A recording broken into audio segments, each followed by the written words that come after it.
বন্ধুরা শুভ সকাল। তো এখন আমি ঠাকুরের ফল নিয়ে এসেছি। তো দেখতেই পাচ্ছ এখানে আম আছে, আমটা ঢেলে দেখাচ্ছি।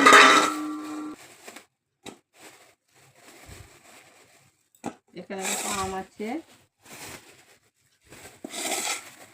বেশি এখনো আনেনি, আরো আনবে। এখানে শসা আছে, এখানে আছে খেজুর জাম,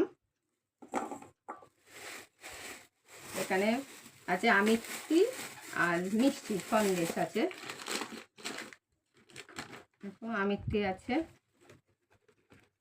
এখানে দুটো, বেশি আনা হয়নি, দুটো আমিত্তি আছে। এখানে আছে মিশ্রি, আর এখানে আছে ঠাকুরের ফুল।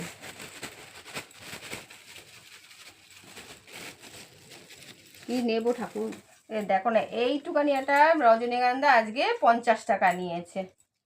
এই মালাটা 50 টাকা বন্ধুরা। তো এই ছিল বাজার।